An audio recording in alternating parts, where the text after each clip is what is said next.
ठंडी सी सुबह थी। दिल्ली के पॉश इलाके में एक आलीशान बंगले के अंदर आरव रॉय अपने ब्रांडेड सूट और तीखे चेहरे के साथ मीटिंग में बैठा था।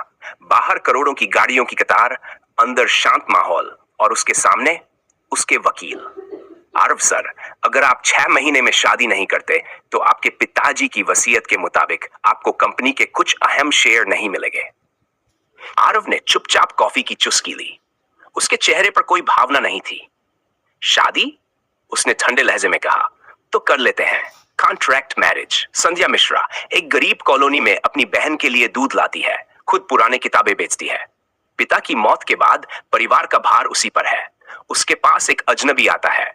एक डील है, तुम्हें 6 महीने की शादी करनी होगी, पैसे मिलेंगे, तुम्हारी बहन की पढ़ाई, तुम्हारी माँ का इलाज, सब कुछ संभाल लेंगे हम। संध्या गुस्से से कहती है, मेरे आत्मसम्मान को कोई पैसे में नहीं तौल सकता। लेकिन फिर वह रात जब उसकी मां को हॉस्पिटल ले जाना पड़ा और बहन के स्कूल से निकाले जाने की नौबत आ गई, वो एक कागज सामने रखा गया। 6 महीने की शादी, बस दिखावे की, उसके बाद आजाद। संध्या ने कांपते हाथों से साइन कर दिया। क्या यह सिर्फ एक डील है, या झूठी शादी की इस दुनिया में कहीं दिल भी जुड़ जाएगा? दिल्ली की सर्द सुबह, ठंडी हवा के साथ साथ संध्या के मन में भी अजीब सी ठंडक थी। आज उसका नाम बदलने जा रहा था। संध्या मिश्रा अब बनने जा रही थी संध्या रॉय। पर ये नाम, ये रिश्ता सब बस एक कागज पर सिमटा था। शादी एक होटल के बंद कमरे में हुई थी। न कोई मेहंदी, न हल्दी, न बंधन, बस एक ठंडी रजिस्ट्री और आरव का रूखा सा सिग्नेचर। आरव ने बिना देखे ही पंडित की बातों को सुना। संध्या ने भी चुपचाप हाथ बढ़ाया। आरव की आंखों में कोई खुशी नहीं थी और संध्या की आंखों में कोई सपना नहीं। पंडित बोला, अब आप दोनों पति पत्नी घोषित किए जाते हैं। वो पल जो लाखों लड़कियां सपनों में संजोती हैं। संध्या के लिए वो पल एक बोझ था। जितना खूबसूरत बाहर से था, उतना ही सुनसान भीतर से। संध्या को एक कोना दे दिया गया। ये तुम्हारा कमरा है, बाकी किसी चीज से मतलब मत रखना, आरव ने सख्त लहजे में कहा। संध्या ने सिर हिलाया, लेकिन अंदर से कुछ टूट गया था। वो जानती थी कि ये रिश्ता झूठा है, लेकिन झूठ भी कभी इतना भारी लग सकता है, उसे मालूम नहीं था। रात को संध्या कमरे में अकेली बैठी थी। उसका सिंपल सा बक्सा, 2 जोड़ी कपड़े और माँ की तस्वीर। वो तस्वीर को देखती रही और बुदबुदाई, माँ, मैं मजबूर थी, मैं नहीं चाहती थी ये सब, पर शिखा की पढ़ाई और आपका इलाज, कोई और रास्ता नहीं था। आंखों से बहते आंसू रजाई के कोने में छुपा दिए। उसी समय बाहर से आरव की आवाज आई, कल मीडिया के सामने आना होगा, फैमिली इवेंट है, याद रखना, हंसना नहीं है, रोना भी नहीं है, बस रहना है, जैसे कुछ भी मायने नहीं रखता। संध्या ने बिना जवाब दिए दरवाजा बंद कर लिया। अगली सुबह मीडिया इवेंट में सब कुछ नकली था। फोटो खिंचवाते हुए आरव ने पहली बार उसके कंधे पर हाथ रखा। स्माइल, सन ने जबरदस्ती मुस्कुराया। उस मुस्कान में दर्द था, झूठ था, लेकिन कोई था जिसकी नजर उस मुस्कान के पीछे छुपे आंसुओं को देख रही थी। कपिल रॉय, आरव के पिता। उन्होंने सब कुछ देखा, समझा, लेकिन कुछ नहीं कहा।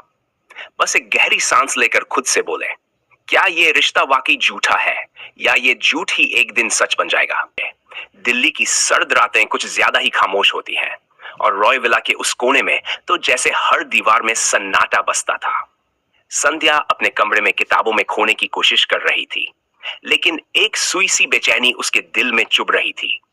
वहीं बगल के कमरे में आरव अपने लैपटॉप पर बिजनेस रिपोर्ट्स देख रहा था, पर ध्यान भटका हुआ था। कभी अचानक उसकी निगाहें उस कमरे की ओर चली जाती जहां अब एक लड़की, उसकी कॉन्ट्रैक्ट वाइफ रह रही थी।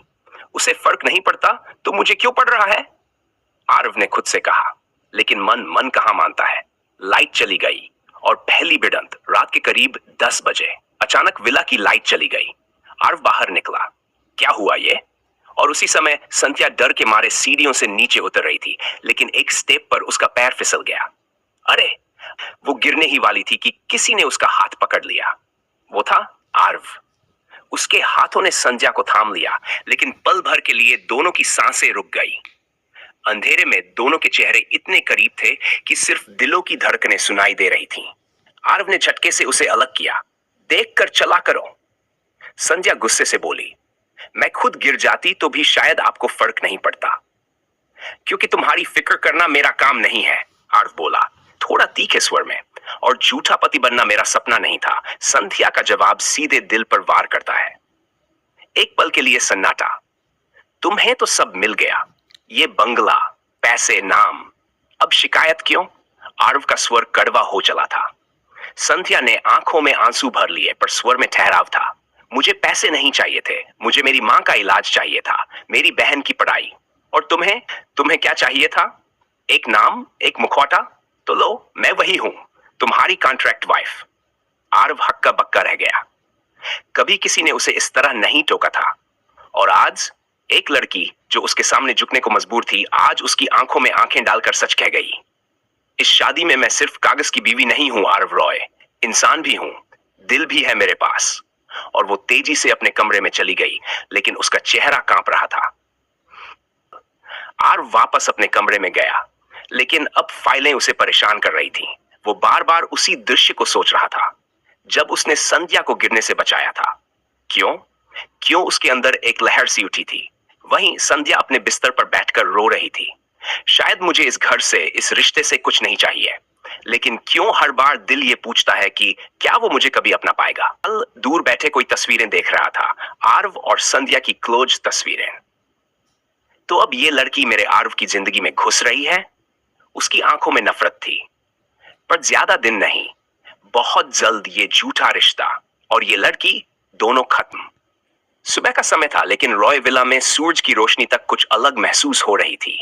हवा में खामोशी थी, और उस खामोशी में एक लड़की की आंखों की बेचैनी, जो पिछली रात के हर शब्द को अपने दिल के अंदर दबाए हुए थी। वो आईने के सामने खड़ी होकर बाल सुलझा रही थी, लेकिन आंखों में कुछ ठहर गया था। ना वो आंसू थे, ना मुस्कान, बस एक खालीपन जिसे शब्दों में पिरोना मुश्किल था। उसकी नजर सामने मेज पर रखे एक लिफाफे पर गई। कल रात आरव की तरफ से रखवाया गया था एक इनविटेशन, रॉय एंटरप्राइजेस की एनुअल गाला नाइट, जहां उसे पहली बार आरव की पत्नी के रूप में सबके सामने जाना था। पर क्या वो सच में उसकी पत्नी थी? कागज कहता था हाँ, दिल कहता था नहीं, और समाज, उसे तो सच्चाई से कोई मतलब नहीं होता। आरव अपने स्टडी रूम में बैठा फाइलें पलट रहा था, लेकिन उसकी आंखों में वो पल घूम रहा था जब संध्या गिरते गिरते उसके सीने से लगी थी। ये सब क्यों हो रहा है? उसने खुद से सवाल किया, फिर झुंझलाते हुए चश्मा टेबल पर पटका। ये एक कॉन्ट्रैक्ट है आरव, बस कॉन्ट्रैक्ट, उसने खुद को याद दिलाया। उधर संध्या ने अपना सिंपल सा सलवार कुर्ता पहन लिया था, जो रॉय विला के माहौल में अनफिट लगता था। नौकरानी मीना ने धीरे से कहा, मालकिन जी, आज की पार्टी में सब बड़े लोग आएंगे, कुछ खास पहनिए ना। मालकिन जी, ये शब्द सुनकर संध्या कुछ सेकंड को चौंकी, फिर मुस्कुराई। ये शब्द सिर्फ शब्द है मीना, असल में मैं कुछ नहीं। हॉल रोशनी से चमक रहा था। लाल कालीन पर एक एक मेहमान आ रहे थे, कैमरे चमक रहे थे, मीडिया लाइव कर रहा था। और तभी संध्या उतरी सीढ़ियों से। उसने कोई ब्रांडेड गाउन नहीं पहना था, बल्कि एक हल्की रेशमी साड़ी और पुराने स्टाइल का ब्लाउज। लेकिन चेहरे पर एक ऐसा तेज था जो ब्रांडेड मेकअप से नहीं आता, उस पर टिक गई। ये कौन है? आरव रॉय की बीवी? सीरियसली, इतनी सिंपल? कुछ तो गड़बड़ है। और वहीं एक कोने में खड़ी थी रुचिका, जो आज भी इस घर को अपना मानती थी। उसने लंबा गाउन पहना था, डायमंड सेट, हाई हील्स और होठों पर जहर से भरी मुस्कान। वो संध्या की ओर बढ़ी और धीमे स्वर में कहा, तुम यहां क्या कर रही हो? ये तुम्हारी दुनिया नहीं है। संध्या ने सीधा उसकी आंखों में देखा। नकली दुनिया में रहने का मुझे शौक नहीं है, पर जब कोई झूठ को सच मान ले तो सच को सामने आना ही पड़ता है। रुचिका मुस्कुराई। एक गरीब लड़की, करोड़ों की दुनिया में नकली बीवी बनकर क्या साबित करोगी? शायद वो जो तुम कभी नहीं कर पाई, किसी का दिल जीतना, संध्या ने धीरे से कहा और आगे बढ़ गई। कैमरे अब आरव और संध्या की जोड़ी पर टिके थे। एक रिपोर्टर ने माइक सामने करते हुए पूछा, मिसेज रॉय, आप इस शादी को लेकर क्या कहना चाहेंगी?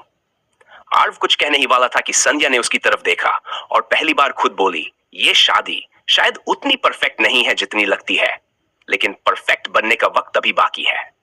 लोग चौंक गए। आरव ने पहली बार संध्या की तरफ देखा, उस नजर से नहीं जिससे वह किसी अनजान को देखता है, बल्कि एक ऐसी नजर जो कुछ पूछती है, कुछ महसूस करती है। लेकिन तभी एक जोरदार हंगामा हुआ। रुचिका मंच पर चढ़ गई और उसने एक फोटो मीडिया के सामने लहराई। आर्व की एक पुरानी तस्वीर किसी और लड़की के साथ और बोली, क्या आप जानते हैं आर्व की शादी सिर्फ दिखावा है?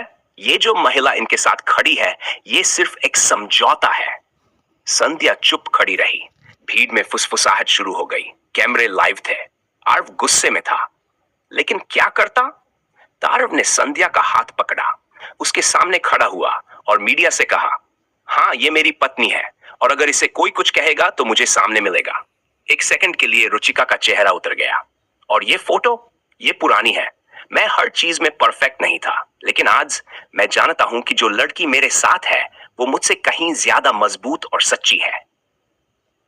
ताली नहीं बजी, पर एक खामोश सम्मान कमरे में फैल गया। संध्या के दिल में कुछ पिघला। वो पहली बार था जब किसी ने उसका साथ इस तरह सबके सामने दिया था।